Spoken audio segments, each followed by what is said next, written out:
This is a new dawn. This is a new era in the UEFA Champions League. We're going to be having more games. We're going to be having more fun and more fatigue for players. Well, we just have the first stage of the UEFA League. Like it has been said, this is a new format that UEFA actually introduced to have more flair to the UEFA Champions League as of what it has been over the years, and this year happens to be different. We're going to be having 36 teams. We have 36 teams, and we have just 8 teams that will be moving to the round of 16, and this is going to be a very difficult one as we just have the first fixtures which we're going to be dissecting. I want you guys to get a pen just like I have one, so we're going to be doing this together.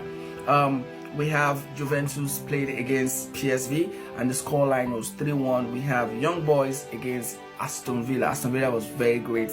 They kept a clean sheet and they went home with 3-0 in favor of them. We also have AC Milan who flopped against Liverpool. Liverpool was really not at their very best when the game started, but AC Milan actually scored the first goal, and later Liverpool came to level and they won with a scoreline of 3-1. We also have Real Madrid played against German squad Stuttgart and the scoreline was 3-1. I want to center on Real Madrid. Real Madrid was having a very difficult time scoring goals. You can actually see that. Could see gameplay between Mbappe and the rest.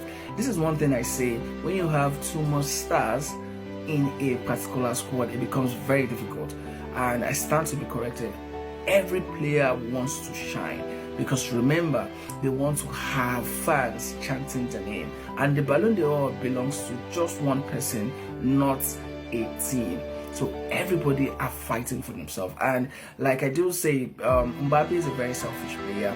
Every player are selfish. I don't want to put that stereotype on him, but if you look at the gameplay, Vinicius Jr. and Mbappe, they are not really having a good time playing together. And that is what happens when you have too much stars. You have big names in your team, and it becomes very difficult for you as a coach to be able to level the kind of gameplay having those kind of stars in your squad. Well, we also have Sporting against Lille.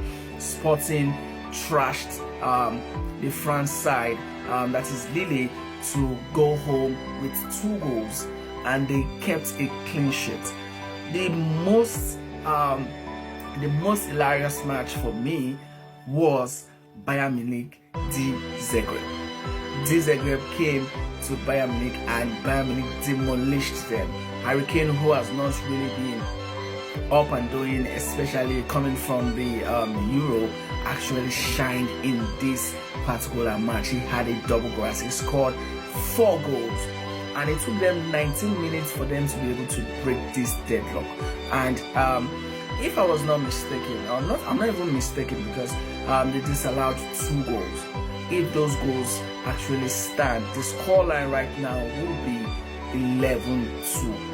But right now, as we have it in 90 minutes, we have just 9-2 in favor of Bayern Munich. That match was one match I was like, wow. And remember, they have a new coach. They have Company. Company came from a particular team that you all know and got this kind of well, let's say an appointment, yeah, more like an appointment to coach a big squad like Bayern Munich, and he's already cooking.